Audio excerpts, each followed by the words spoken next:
Bismillahirrahmanirrahim. Assalamualaikum warahmatullahi wabarakatuh. Innal hamdalillah huwallazi khalaqal hayata wal mauta liyabluwakum ayyukum ahsanu amala. Asyhadu an la ilaha illallah wa asyhadu anna Muhammadan abduhu wa rasuluh.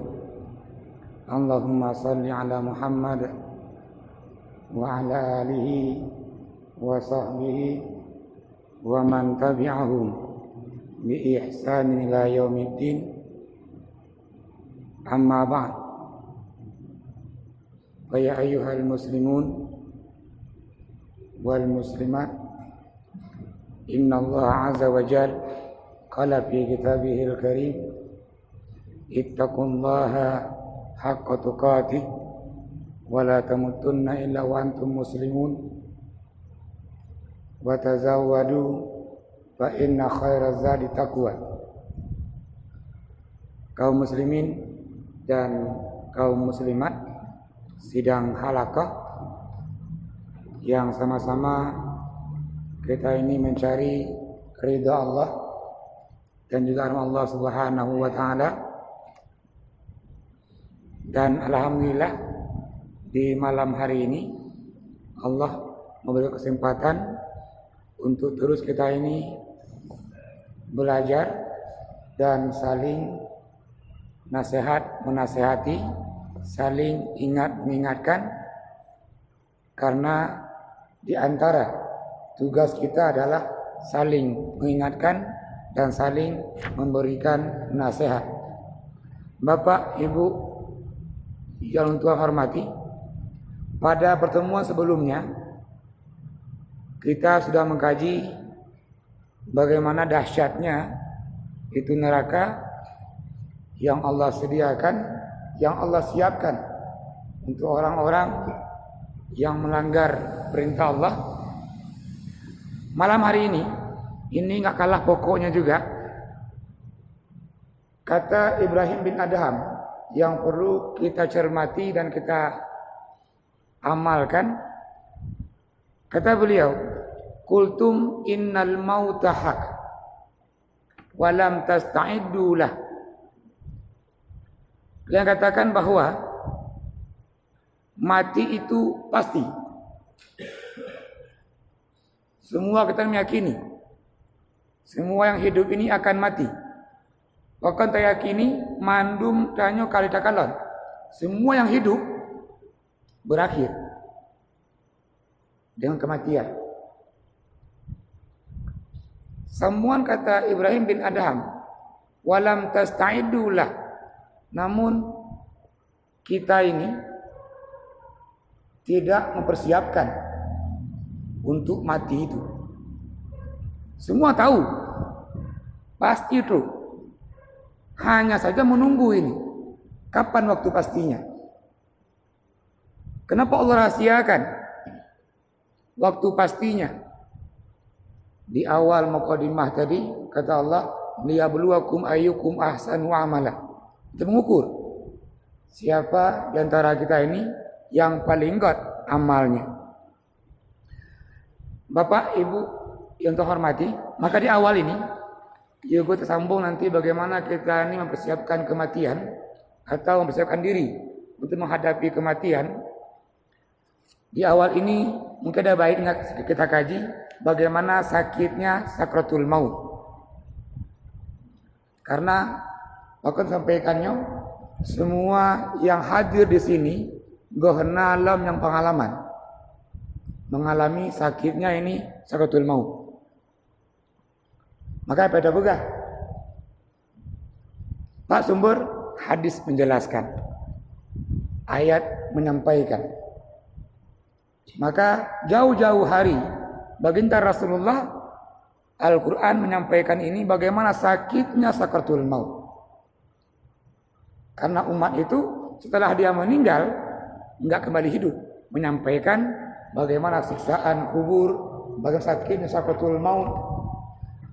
Seorang nabi namanya Nabi Idris alaihi salam ingin tahu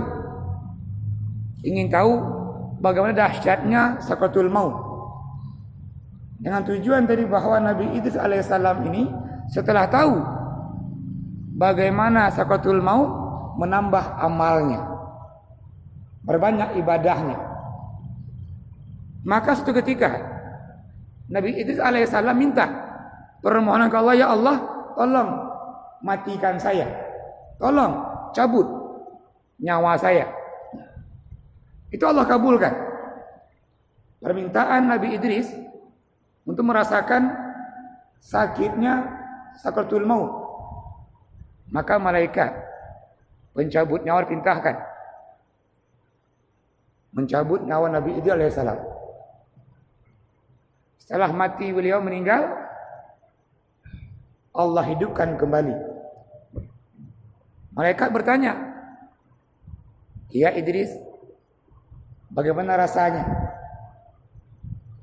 Nabi Idris menjawab, sakitnya sakaratul maut itu seperti hewan dikuliti, hewannya hidup dan rasanya 1000 kali lipat. Kata Nabi Idris alaihi salam,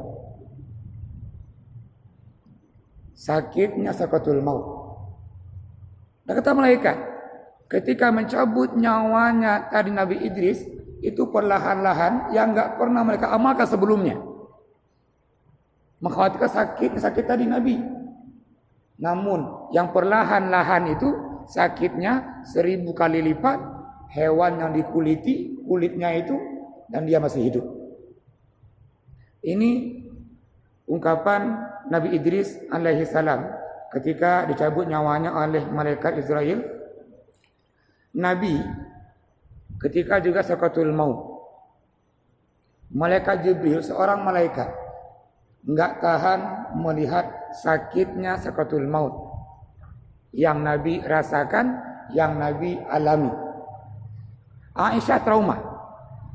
Sejak Aisyah menengok Rasulullah meninggal dunia sakaratul maut, Aisyah enggak lagi menengok orang meninggal dan nyawanya dicabut. Kata Aisyah, saya enggak kuat. Maka riwayat mengatakan bahwa Aisyah menengok orang meninggal sekali. Siapa? Suami beliau, baginda Rasulullah. Karena enggak tahannya Aisyah ini menengok orang sakaratul maut. Ini kata Aisyah. Umar bin Khattab itu menurut sahabat lain, Ibnu Hibban menyampaikan riwayat tentang Ibnu Khattab. Di saat-saat ajar menjemput seorang khalifah yang gagah berani, yang sangat kuat ini, kata Umar bin Khattab, kalau saya punya emas 1 dunia, konfikan dunia, 1 dunia, untuk menebus rasa sakitnya sakaratul maut, saya akan pilih menyerahkan tadi emas dunia tadi ketimbang merasakan sakitnya sakaratul maut. Ini kata Umar bin Khattab, diriwayatkan oleh Ibnu Hibban. Banyak juga sahabat lain yang menyampaikan sakitnya sakaratul maut. Sahabat yang mengatakan lagi bahwa ini dari Abi Hurairah yang menyampaikan Rasul pernah menyampaikan juga rasa sakitnya sakaratul maut. Kata Rasulullah, sekian sakitnya sakaratul maut, yang paling sakit itu akan dirasakan oleh orang-orang yang tidak beriman. Dan yang paling nikmat dirasakan oleh orang-orang yang mati syahid. Semakin dia mati syahid, maka sakitnya sakaratul maut ini akan dirasakan oleh orang-orang yang mati syahid. Maka orang yang paling sakit sakaratul mautnya adalah orang-orang yang tidak beriman. Di bawah sepagi di bawahnya orang-orang beriman. Namun orang-orang itu meninggalkan perintah Allah.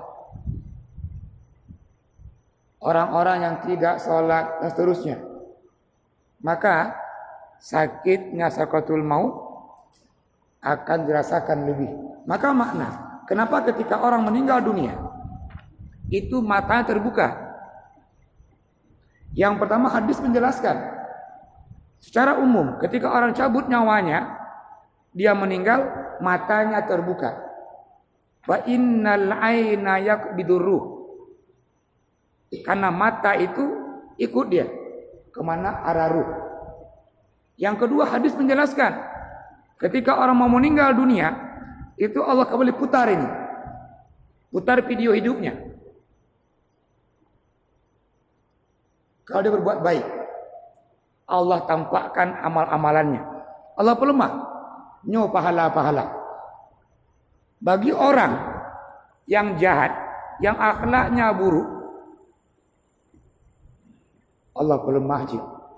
Ini akibat amalannya. Coba bayangkan, ketika orang bermimpi, gak lama mimpinya, sekian menit. Mimpi tidak mampu memutar semua kehidupannya. Jangka sekian menit. Maka seorang sahabat namanya Sya'ban yang pernah kita sebelumnya, yughbiumu Sya'ban, itu Allah pelemah. Allah putar lagi ini pahala-pahala amal-amal dia yang dia kerjakan. Dia selalu berjamaah dan jauh ke masjid. Dia bantu orang lain. Dia bersedekah. Maka kenapa tadi orang meninggal matanya terbuka, Allah pelemah. Yugo abi umunya. Bapak, Ibu yang Tuhan hormati, ini diantara beberapa riwayat yang menjelaskan bagaimana sakitnya sakaratul maut. Kembali ke awal tadi, pertanyaannya adalah bagaimana kita hari ini menyiapkan hidup kita ini untuk sakaratul maut. Hidup enggak lama antara azan dan sholat. Coba bayangkan, orang azan sampai sholat waktunya enggak lama. Ketika dia lahir, diazankan. Dia meninggal, disolatkan. Maka udipnya jarak antara azan dan sholat. Maka karena singkatnya hidup ini, Allah berikan hidup itu ladang cocok tanam. Apa yang ditanam dunia ini, itulah dipetik. Ayat mengatakan faman ya'mal mithqala khairan yara, yang tanam kebaikan dapat buah kebaikan, yang tanam keburukan buahnya keburukan. Ini hidup. Waktu yang singkat tadi antara azan dan sholat, enggak lama. Lantas kalau itu pertanyaannya, kenapa banyak orang membangga-banggakan dirinya, membangga-banggakan keluarganya, keturunannya, harta bendanya, sementara drodip hanya antara azan dan sholat? Bapak, Ibu untuk hormati, maka langkah yang pertama yang perlu kita amalkan untuk menyiapkan bahwa kita ini akan menempuh kehidupan yang abadi, yang kekal. Bayangkan saja satu hari neraka itu 30 tahun atau 60 tahun dunia sehari. Diurut nerakanya, kita bandingkan dunia ini 60 tahun. Itu sehari neraka. Kita ada kaji pertemuan sebelumnya jarak-jarak ini. Yang pertama maka tadi Rasulullah mengajarkan kita hidup ini selalu ini istighfar, bertaubat. Maka Rasul mengajarkan setelah sholat, sebelum kita ini berdoa, berzikirlah. Apa zikirnya? Astaghfirullahaladzim 3 kali sampai habis. Ini contoh istighfar. Minimal dalam sehari ini 5 kali, 5 waktu sholat. Kalau diikuti sembahyang sunat lagi, setelah sunat istighfar lagi. Maka Rasul menjelaskan tadi, Nabi sehari itu Kata riwayat 100 kali bertobat.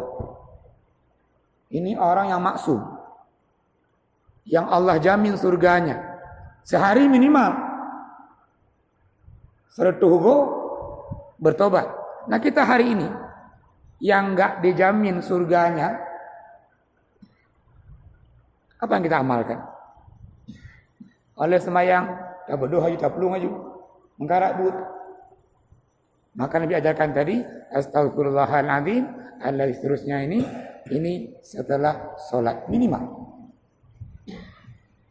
Terus setelah sholat lagi, sebelum kita ini berzikir lagi ini, Allahumma antas salam, wa minkas salam, wa ilaika ya'udus salam, sampai seterusnya. Maka Rasul ajarkan, wahai para sahabat, kalian mau enggak pahalanya sebesar gunung Uhud? Bagi mungkin jamaah yang pernah umrah menengok besarnya gunung Uhud, 600 kilo jaraknya, besar. Maka Allah janjikan pahala bagi orang-orang setelah sholat tadi baca zikir. Yang pertama subhanallah itu 33 kali, alhamdulillah 33 kali, Allahu Akbar sama angkanya, tutup dengan la haula wala quwata illa billah, maka pahalanya itu sebesar gunung Uhud. Namun semua kitab menjelaskan. Semua kitab menjelaskan. Apa kata kitab? Dalam kitab Fathul Mu'in halaman 127 baris pertama itu, matan kitab, sunnah zikrun wa du'aun sirran akibah. Disunatkan setelah sembahyang itu berdoa, berzikir sir, suara lirih. Kata Syekh Malibari dalam kitab itu, yusannul israr, disunatkan setelah sembahyang itu berdoanya sir, baik sembahyang sendiri, wali munfaridin, wali makmumin bagi makmum, wali imamin bagi imam. Terus illa in arada ta'limal hadirin, kecuali imam mau mengajarkan makmum. Sampai kapan? Imam Nawawi dalam Syarah Mu'adzab menjelaskan, makmum kaji tinggalkan. Dibolehkan raya-raya itu mengajarkan makmum. Sampai kapan? Makmumnya itu bisa dan tinggalkan. Ibrahim bin Adham juga menarik. Dia mengajarkan orang-orang Basrah. Ada orang Basrah bertengkar, suami istri. Jadi suami istri ini karena bertengkarnya tadi raya itu, urung belum. Dia katakan, kata Ibrahim, coba lihat, bukankah mereka suami istri? Orang Basrah, iya. Tapi kenapa mereka ini sudah hal dekat, tapi kok suara tinggi-tinggi suaranya? Tengok, ketika orang pun dekat jasmaninya, bicaranya besar-besar karena dia mengalami kemarahan. Ketika dia marah, dia berbicara raya-rayasu. Ketika itu hatinya jauh. Ketika orang marah-marahan, hatinya dengan lawannya itu jauh. Maka dia ngomongnya, bicaranya dengan suara yang tinggi. Semakin dia marah, semakin tinggi suaranya, makna semakin jauh dia. Coba bayangkan, ketika orang suami istri dekat, saling sayang menyayangi, yang keberhabahan itu malah. Saya menyayangi, saya mencintai, dan bahkan saking sayangnya, nggak ngomong-ngomong lagi ini, cukup dengan bahasa isyarat saja. Matanya bicara, gerak-geriknya bicara, bahkan saling memahami, saling mengerti. Maka Nabi katakan, fa inna sirra, berdoa berzikir dengan sir itu aqrabul ijabah, paling dekat Allah jawab. Maka makna juga bahwa ketika kita ini panggil Allah dengan raya-raya su, maknanya Allah itu jauh. Al-Quran katakan, wa innahu la yuhibbul mu'tadin. Allah enggak menyukai orang-orang yang angkat-angkat suara. Maka dalam kitab Fathul Mu'in yang sama, halaman 128 baris ketiga, kata beliau, wa ammal mubalaghatu fil jahri fil masjid. Raya-raya su di masjid. Berdoa hatta yahsulat tashwis ala musallin, sampai mengganggu orang-orang yang salat. Kata Syekh Malibari dalam kitab Fathul Mu'in, fayan bagi hurmatuha, harus diharamkan. Itu Fathul Mu'in i'anah lagi yang jelaskan. Dalam kitab Mu'lim Mu'tak lagi yang jelaskan. Dan semua kita Syafi'iyah. Apalagi mazhab yang lain. Yang hanya kemudahan memberikan doa boleh rayasu, hanya pendapat dalam kitab atau Syafi'i mengajarkan makmum. Dalam mazhab yang lain, Hanafi, Maliki, Hambali semua mengharamkan. Maka setelah sembahyang tadi, istighfarlah, berzikirlah. Caranya seperti tadi. Sir, aqrabul ijabah. Doa sir tadi ini Allah akan mudahkan. Lebih doa Allah. Bapak, Ibu yang Tuhan hormati. Yang kedua, ungkapan Sayyidina Ali karamallahu wajhah, la khaira fil ibadah illa bil ilmi. Maka mari kita sempurnakan ibadah kita ini dengan ilmunya. Kata Ali tadi, enggak baik sebuah ibadah anaga sabo ibadahnya tanpa ilmu. Kalau begitu semua bentuk ibadah kita ini, apa sih bentuk ibadahnya? Termasuk puasa nanti, sembahyangnya, puasanya, zakatnya, hajinya, umrohnya, semua itu dengan ilmu. Sambungan ungkapan Sayyidina Ali lagi, wala khaira fil ilmi illa bil fahmi. Enggak layak juga hana gaji ilminya kecuali dengan memahami. Namun yang tiga tadi, ibadah, ilmu, memahami, al itu la khaira bil fahmi illa bil amal. Semua yang tiga sempurna kecuali dengan diamalkan. Kalau begitu punya ilmu sedikit kita amalkan. Nabi jelaskan, khairu amalin ma qalla wa dama. Sebaik-baiknya ibadat walaupun sedikit namun terus menerus. Dawamul amal. Nail meeting bacut kita amalkan. Maka kedua tadi ini menyiapkan diri kita menghadapi kematian.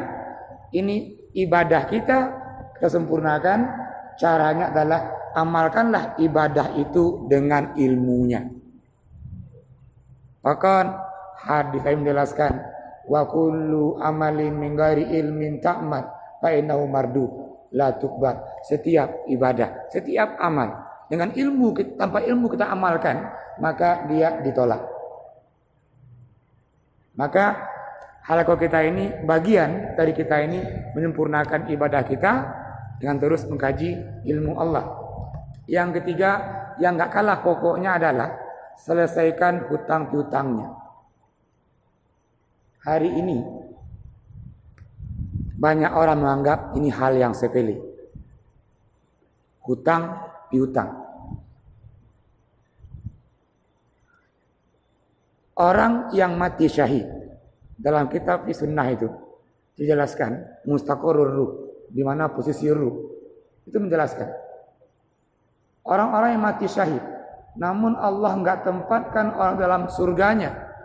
Dia mati syahid. Ketika Nabi nanya ke malaikat Jibril, karena orang itu berhutang dan dia enggak membayarnya. Padahal orang mati syahid, semua dosanya diampuni. Janji Allah jannatun na'im. Karena hutang tadi, yang mati syahid itu enggak sempat masuk surga, hanya berdiri depan pintu surga. Maka Nabi dalam sebuah hadis rawahu ini Tirmizi, Nasa'i dan Ibnu Majah, ruhul abdi mu'allaqun bi dainihi. Ruh orang mukmin ini itu sangat tergantung dengan hutang piutangnya. Maka Nabi nggak mau menyolatkan jenazah yang jenazah itu berhutang. Maka di umur yang senja ini, mari kita tengok hutang piutangnya. Kalau mau ada hutang, segeralah melunasi. Kita nggak tahu hari ini masih kuat, besok ada lagi.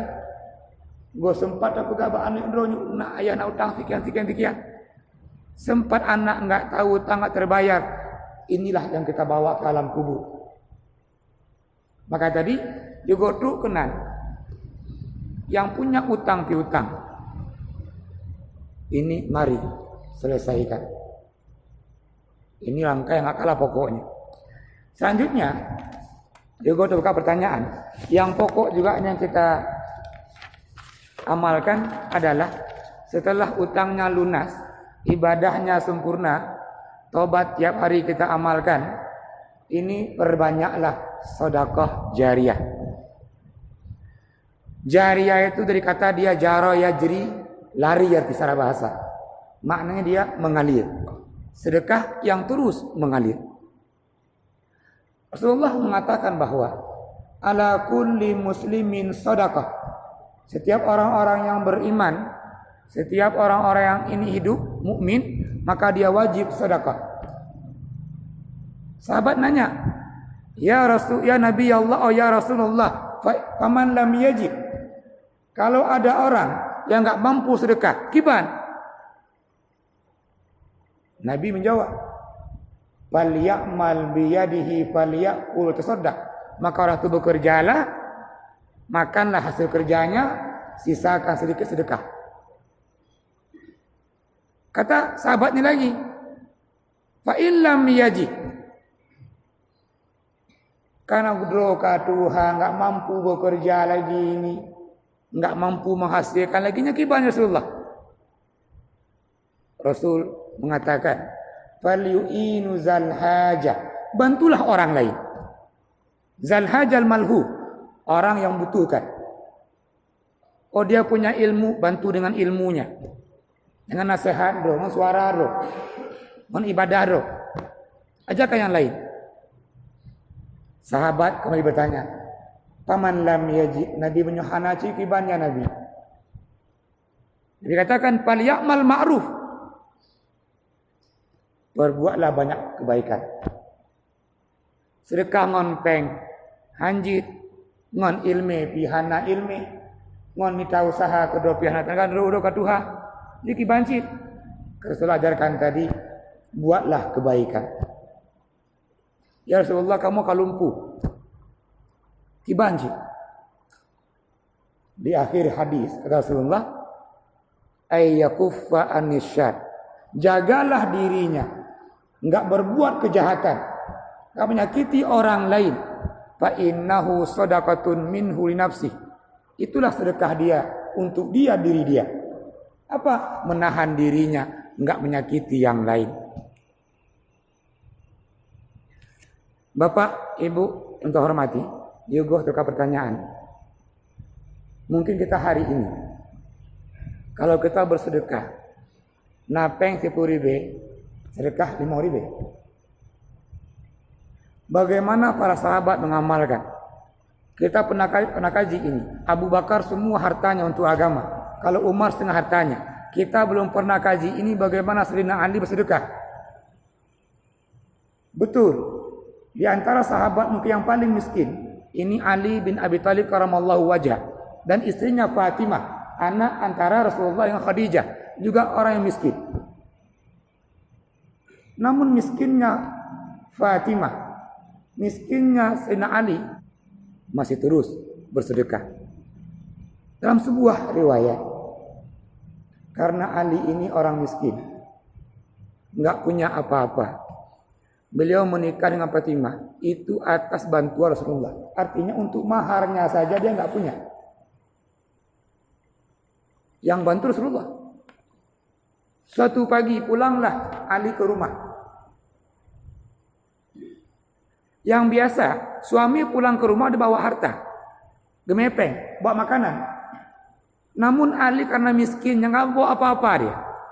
Sampai di rumah dia tanya istrinya Fatimah, wahai Adinda, apa yang bisa dimakan oleh suamimu hari ini?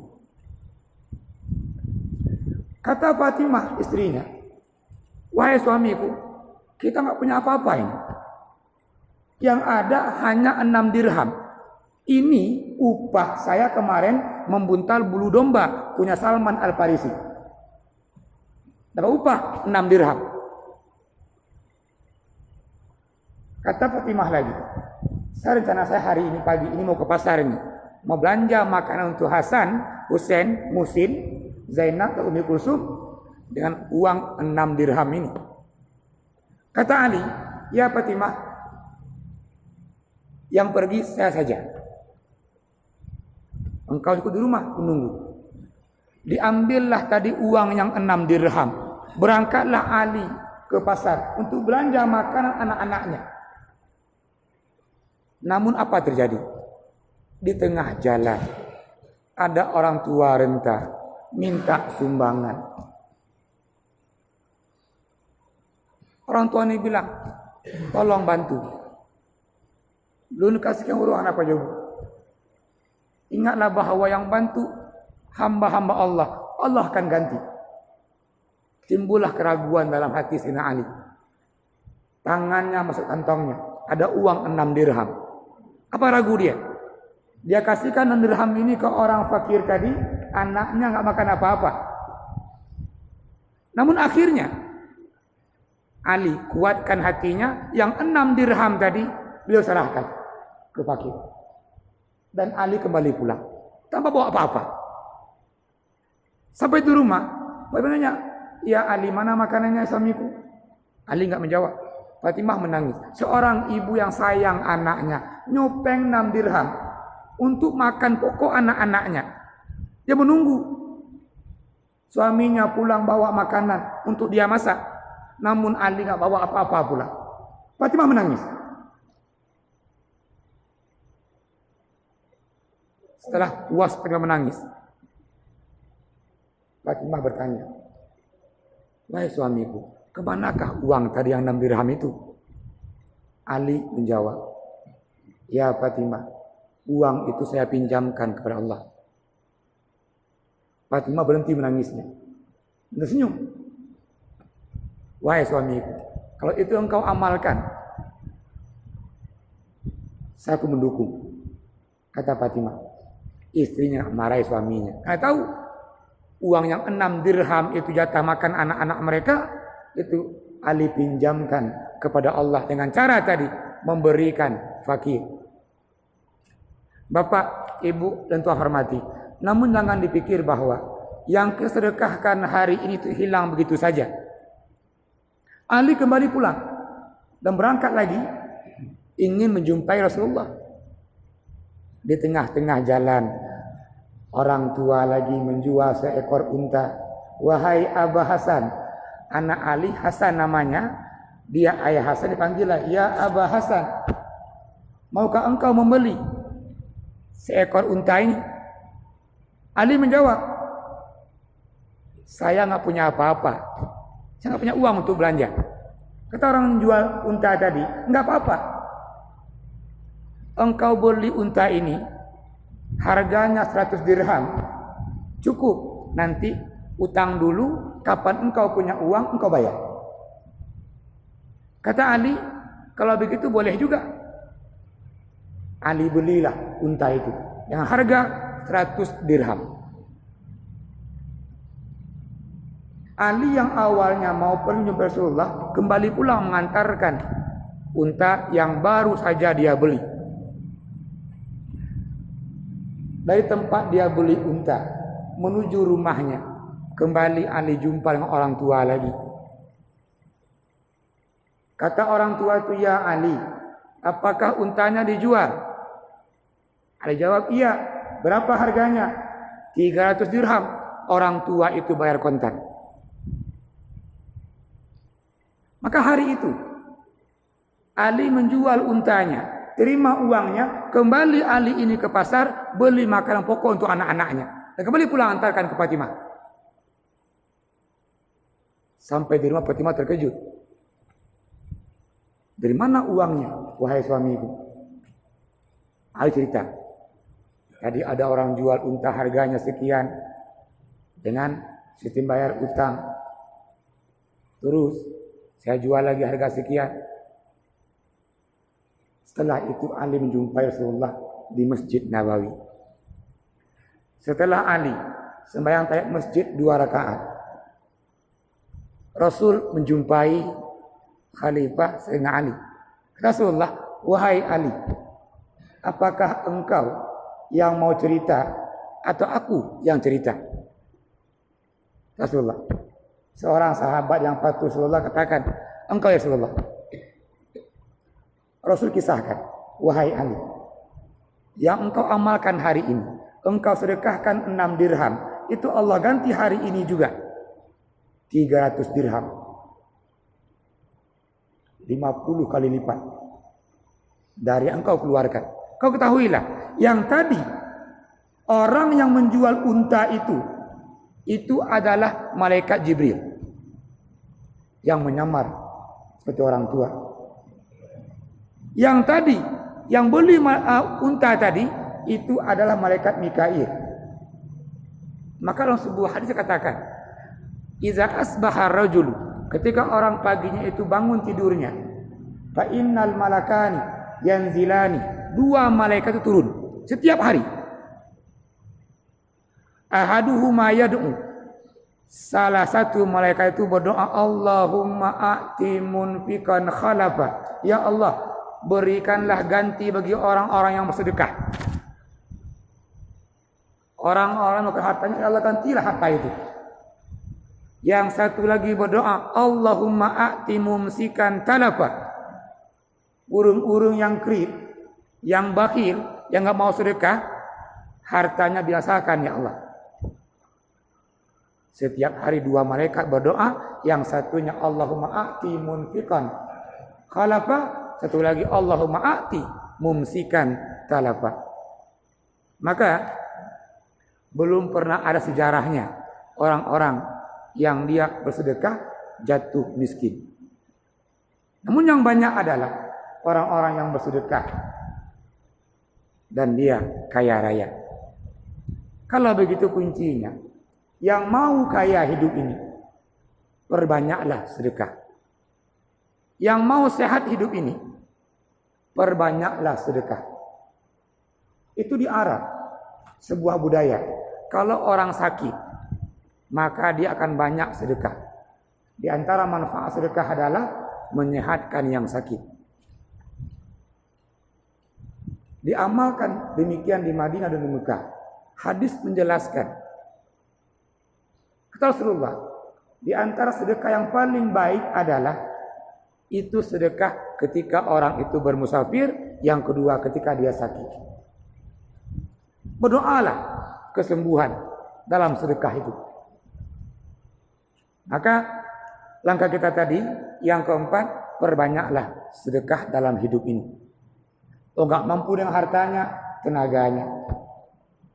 Enggak mampu tenaganya, berusahalah. Minimalnya kita ini enggak berbuat kejahatan, enggak menyakiti orang lain, itu sedekah dari kita untuk kita. Bapak, Ibu yang terhormati, silakan yang mau bertanya, ikut sambung. Silakan.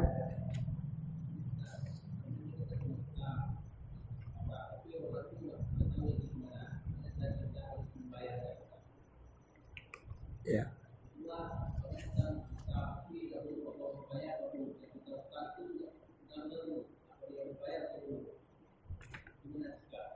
Ya. Terima kasih. Ini menjawab ini. Lebih tepat kita ambil yang selanjutnya langkahnya. Apa langkah selanjutnya?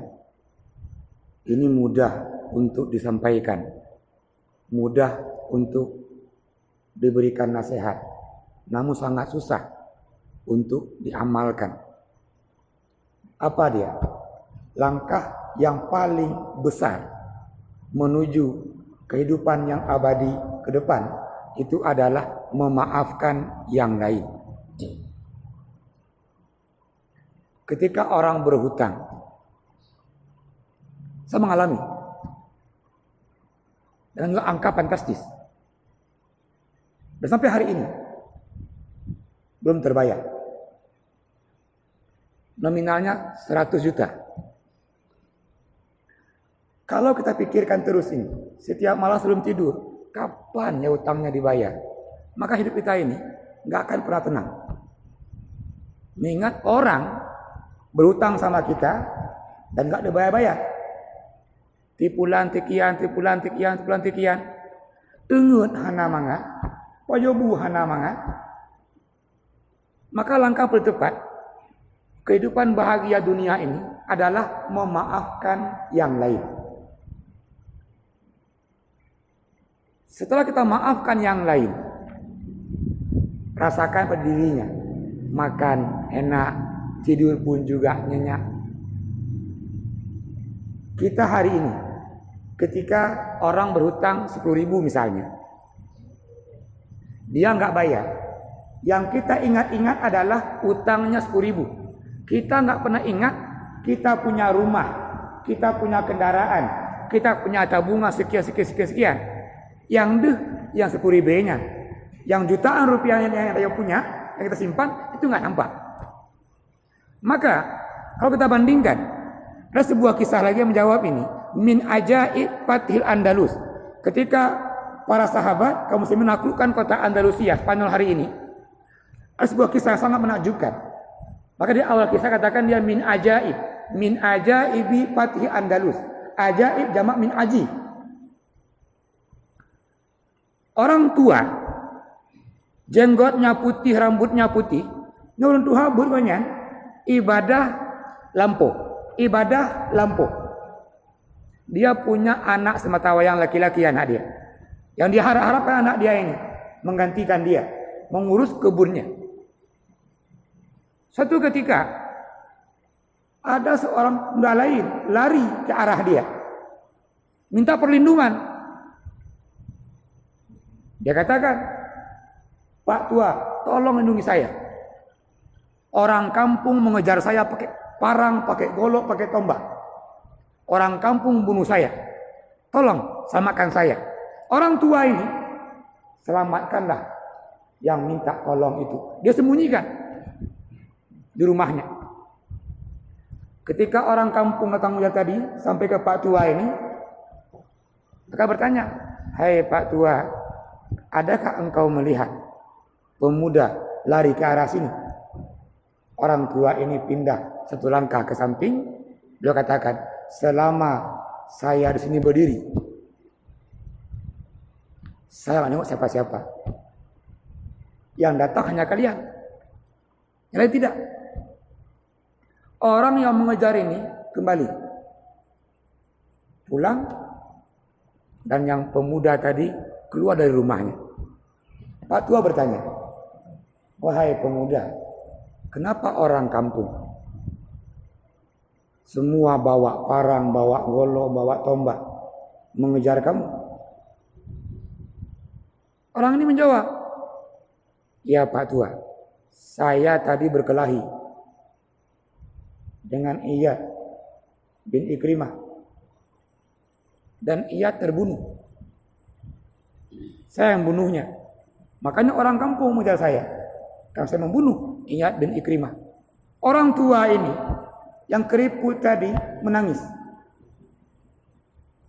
Ternyata yang dia bunuh adalah anaknya, yang dia harapkan untuk masa depan menggantikan dia ngurus kebunnya. Yang muda tadi bertanya, "Kenapa engkau menangis?" "Hai orang tua."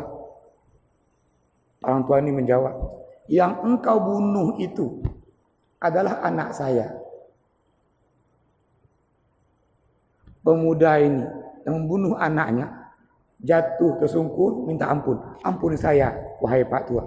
Saya bersedia dikisos, dibunuh juga." Namun orang tua ini memaafkan orang itu. Memaafkan anak yang lupa, anak drop. Padahal ini anak dia minta, "Wahai Pak tua, saya siap dibunuh. Kisos atas saya membunuh orang lain." Namun Pak tua itu memaafkan. Akhirnya anak tadi menjadi pengganti anaknya yang dibunuh. Semua urusan kebunnya bapak tua ini yang ngurus anak ini. Anak yang telah membunuh anak dia. Kalau kita hitung-hitung, ketika orang berhutang dengan kita misalnya, belum melebihi hutang nyawa tadi. Masih hutang berupa uang, sejumlah uang. Orang tua ini mau memaafkan. Dan kita hari ini hanya enggak sama pemahaman, saling mencerca, saling memfitnah, saling menjelekkan. Karena enggak sama visi, saling menjatuhkan. Karena enggak sama cara, saling kita membenci. Cara beda bacut, kita membenci. Ini orang tua memaafkan orang membunuh. Yang membunuh anaknya. Maka langkah bertepat bang, memaafkan yang lain. Berat memang, itu kita kerjakan. Yang kedua, ini kisah yang masyhur di kalangan para sahabat ketika Umar bin Khattab menjabat sebagai khalifah. Umar bin Khattab, menurut riwayat, setelah zuhur, duduk di bawah pohon kurma samping Masjid Nabawi. Di samping Khalifah Umar, sahabat-sahabat lain. Itu diskusi masalah agama. Nah ketika itu, datanglah 3 orang menghadap Umar. Yang 2 ini, kiri kanan, itu menarik tangan orang yang di tengah-tengahnya. Sampai di hadapan Umar, yang 2 ini berkata, "Wahai Khalifah Umar, ya Amirul Mukminin, tegakkan kebenaran, tegakkan qisas, tegakkan keadilan." Ternyata 2 orang ini abang adik. Umar bertanya, "Apa yang perlu ditegakkan?"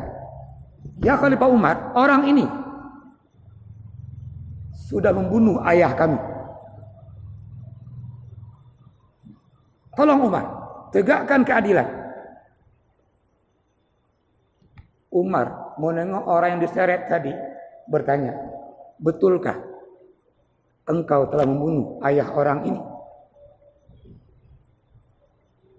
Yang diseret menjawab, "Khalifah Umar, iya. Saya sudah membunuh ayah 2 orang ini." Kata Khalifah Umar, "Tolong ceritakan, bagaimana kronologinya sampai kamu membunuh ayah orang ini?" Kata pemuda tadi, "Ya Amirul Mukminin, saya diutus oleh kaum saya yang jauh di pelosok untuk sebuah muamalah di Madinah ini. Sampai saya di Madinah ini saya tambatkan unta saya. Saya pergi mencari orang yang ditunjuk oleh kaum saya untuk bermuamalah. Namun ketika saya pulang dari tempat orang itu, ternyata ayah orang ini menyembelih unta saya. Karena unta saya lepas ikatannya dan makan tanaman ayah orang ini. Ditangkaplah unta saya dan disembelih. Saya marah, ya Rasulullah. Saya Amirul Mukminin. Saya cabut pedang saya dan terbunuhlah ayah orang ini." Kata 2 pemuda tadi, "Ya Khalifah Amirul Mukminin, dengarkan ceritanya. Kami punya saksi. Betul, yang aku juga sudah tegakkan qisas. Kami enggak rela. Kami enggak tenang sebelum orang ini dibunuh juga. Katalah bunuh ayah kami." Pemuda tadi katakan lagi, "Ya Amirul Mukminin, saya pun bersedia. Saya siap untuk dikisas. Saya mengaku salah. Dan aturan Allah, al-qatlu bil qatli, yang membunuh harus dibunuh. Ya Amirul Mukminin, silakan. Saya siap. Namun kalau boleh, saya minta 3 hari. Karena saya hari ini ada amanah dari kaum saya, menyampaikan amanah itu, kalau boleh saya pulang sebentar mengantarkan amanah ini. Bagaimana pendapat ya Amirul Mukminin kalau saya meninggal dan saya punya hutang dan tanggung jawab yang saya amalkan?" Kata Khalifah Umar, "Boleh kamu kerjakan itu. Namun engkau harus ada penjamin. Apakah engkau punya sanak famili, punya kerabat di sini? Orang ini menjawab, ya Amirul Mukminin, saya enggak punya jaminan. Saya enggak punya kerabat. Saya enggak punya famili. Cukup Allah jaminan saya. Di tengah genting itu, majulah Salman Al-Farisi. Ya Umar, saya penjaminnya. Kata Umar, ya Salman, hati-hati. Ini bahaya ya Salman. Kalau sempat orang ini enggak kembali, maka engkau akan dipancung. Sementara engkau ya Salman enggak kenal orang ini. Kata Salman Farisi, ya Amirul Mukminin, saya kenal orang ini sama seperti engkau kenal orang ini. Saya siap sebagai penjamin dari orang ini, ya Amirul Mukminin. Setelah itu, dengan berat hati Umar menerimalah Salman Al-Farisi sebagai jaminan pemuda yang membunuh ayahnya tadi. Orang ini pulang mengantarkan amanah. Hari kedua. Jadi 3 hari. Hari pertama aman, hari kedua udah mulai. Kaum muslimin ini semua gelisah. Kalau pemuda ini enggak balik, maka Salman Al-Farisi orang yang terbaik di Madinah ini, yang punya ide menggali khandak di perang Madinah, dalam kota Madinah, akan dipancung. Pada hari ketiga, siang hari, orang berbondong-bondong ke Masjid Nabawi. Sore hari, semua mulai ini gelisah. Karena orang yang itu belum balik-balik juga. Kalau enggak balik juga, ini Salman digantung. Tak kala matahari mau terbenam, akan dimulai eksekusi. Kisos, yang membunuh harus dibunuh. Sahabat semua menunggu, berharap-harap cemas. Dan semua orang enggak tega kalau Salman Al-Farisi yang digantung. Namun apa boleh buat? Yang ditunggu kunjung datang. Majulah Salman Al-Farisi dan siap untuk digantung. Namun dari kejauhan ada orang berteriak, hentikan, hentikan. Dia lari sekecang-kencangnya. Ternyata orang yang berjanji tadi, yang minta jaminan, yang membunuh ayah 2 orang tadi. Sampailah orang ini hadapan Khalifah Umar dengan napasnya tersengal-sengal. Keringat habis ke tubuhnya. Dia katakan, wah maafkan aku, maafkan aku. Ternyata mengurus kaumku ini perlu waktu yang lama. Saya Khalifah, dari kampung saya ini, saya pacu kuda saya. Namun kuda saya ini di tengah gurun pasir sekarat. Saya tinggalkan. Dari gurun pasir saya lari lagi. Tengok ya Khalifah, kaki saya, kakinya pecah-pecah. Kata Khalifah Umar, kenapa kau amalkan demikian? Kan kamu bisa saja lari. Gak usah balik ke sini. Apa kata orang ini? Ya Khalifah Umar, saya berusaha lari ke sini sampai ke sini. Jangan sampai ada nanti dari kaum muslimin ini yang dia berjanji enggak menepati janjinya. Saya ke situ ya Khalifah, menepati janji saya. Mata Khalifah Umar mulai berkaca-kaca. Ini orang lari dari padang pasir untuk menepati janjinya, siap dipancung. Dia enggak lari. Umar bertanya ke Salman, ya Salman Al-Farisi, bagaimana engkau ini kok mau sebagai penjamin dan siap dipancung? Kata Salman, ya Khalifah, saya amalkan ini. Jangan sampai nanti ada orang yang mengatakan bahwa di antara kaum muslimin ini tidak ada lagi yang saling tolong menolong. Enggak ada lagi yang saling percaya sama muslim. Saya amalkan ini, kata Salman. Saya membuktikan bahwa antara muslim dengan muslim saling bantu-membantu. Antara muslim dengan muslim saling percaya. Dua anak tadi yang ayahnya dibunuh, takbir mereka berdua. Allahu Akbar. Semua kaum muslimin saksinya kata dia. Hari ini sahabat ini kami maafkan. Yang ayahnya dibunuh, yang minta kisas jiwa dengan jiwa, dia katakan hari ini kami maafkan juga. Ya Khalifah, ya Amirul Mukminin. Supaya apa? Jangan ada nanti setelah ini orang bilang sampaikan bahwa kaum muslimin ini enggak ada lagi yang mau memaafkan yang lainnya. Ini ayahnya dibunuh, dia maafkan pembunuhnya. Yang anaknya dibunuh, dia maafkan pembunuhnya. Yang kita hari ini enggak sampai begitu derajatnya. Demikian levelnya.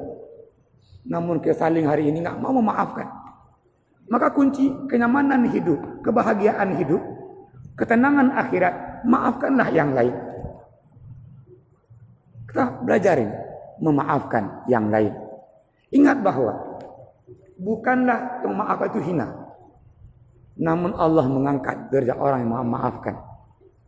Yang memaafkan hartanya. Jangan pikir bahwa harta yang kita maafkan itu hilang. Allah akan ganti yang lainnya. Jangan pikir bahwa orang berhutang dia enggak bayar kita maafkan hilang harta kita, tidak. Allah ganti dengan yang lainnya. Maka seandainya kalau semua kita hari ini saling memaafkan, akan timbul perpecahan. Enggak timbul kebencian. Saling memaafkan, saling menghargai, saling menghormati. Haut aja aman dan ini sahabat-sahabat mencontohkan tadi. Kita juga berusaha hari ini. Mari saling memaafkan. Jangan tunggu Lebaran, Idul Fitri baru memaafkan. Jangan tunggu Idul Adha baru memaafkan. Langkah yang paling tepat, waktu yang paling tepat adalah sebelum masuk Ramadan. Kita ini saling memaafkan. Supaya apa? Ibadah Ramadannya itu Allah terima. Ini malam nisfu Sya'ban. Walaupun hadis dhaif menjelaskan Allah akan ampuni semua dosa kecuali dosa orang yang syirik pertama, yang kedua yang enggak mau memaafkan yang lain. Maka tadi kita tiap hari sembahyang, tiap hari sedekah seterusnya, namun enggak mau maafkan yang lain. Jangan harap ibadah-ibadah kita ini Allah terima. Maka puncaknya tadi kita mau semua yang kita perbuat hari ini dari ibadah-ibadah ini Allah berikan pahalanya dengan syarat tadi, maafkanlah yang lain. Bapak, Ibu yang Tuhan hormati, ini waktu udah mau habis ini. Di antara langkah juga yang tepat sekali lagi dikit sebelum kita tutup ini, itu adalah kita punya anak, kita punya regenerasi. Mari anak-anak kita, cucu-cucu kita ini jadikan apa dia? Sedekah jariyah, artinya anak yang soleh yang menjadi investasi. Kalau hari ini kita punya tanah sebagai investasi, punya rumah investasi, toko sebagai invest, ingat bahwa investasi yang paling baik, tabungan yang paling baik adalah anak yang soleh. Kalau harta habis, rumah habis, tanah habis, tapi kalau anak ini ayahnya meninggal dunia, orang tua meninggal dunia, anaknya saleh, pahalanya terus mengalir. Maka invest yang paling dahsyat, tabungan yang paling dahsyat adalah anak-anak kita ini. Namun, anak-anak yang saleh itu enggak mungkin dia langsung saleh begitu saja.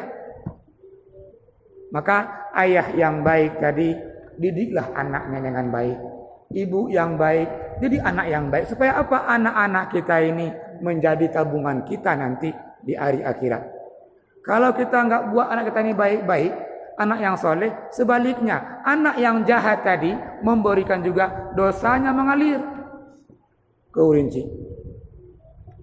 Maka orang tua yang baik ajarkan anaknya yang salat yang baik, ibadah yang baik, supaya apa? Pahalanya terus mengalir ke orang tuanya.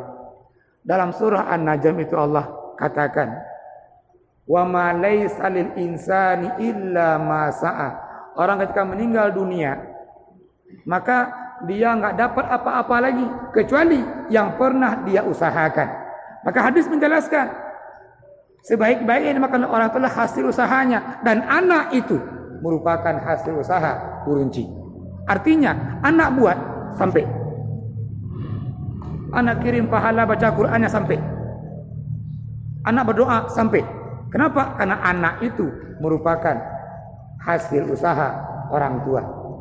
Maka mazhab yang paling ketat dengan kirim-kirim pahala inilah mazhab Syafi'i. Kata Imam Asy-Syafi'i, ketika dia hasil usaha orang itu, maka dia sampai.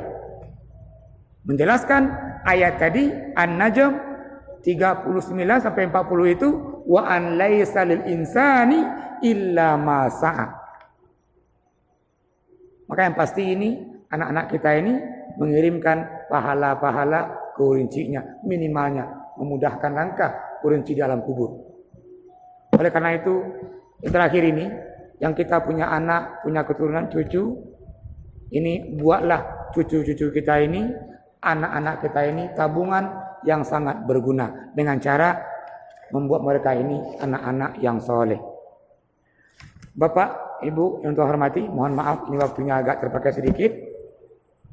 Yang paling pokok dari antara sekian yang kita bicarakan tadi, mungkin sembahyang kita walaupun enggak sempurna kita sudah kita amalkan, sedekah walaupun enggak banyak sudah kita amalkan, namun yang perlu kita wanti-wanti adalah kita memaafkan yang lain. Ini yang berat.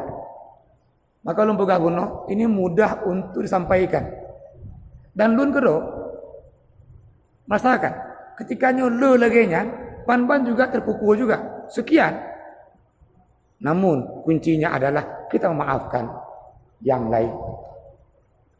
Ketika kita nggak memaafkan, muncullah sifat-sifat negatif, benci. Dari kebencian timbullah dendam. Benci, dendam ini membuat orang cepat tua. Membuat orang ini penyakitan, kanker, jantung, sesak napas. Artinya orang benci, pendendam, hidupnya nggak sehat. Jasmaninya nggak sehat, hatinya nggak sehat. Maka supaya kita sehat jasmani kita, sehat rohani kita ini, kunci tadi kita maafkan yang lain. Kita maafkan ini, kita bebas penyakit jantung, bebas penyakit kanker, sesak napas dan seterusnya. Dan Nabi katakan orang pendendam enggak panjang umurnya. Kenapa enggak panjang? Penyakitan.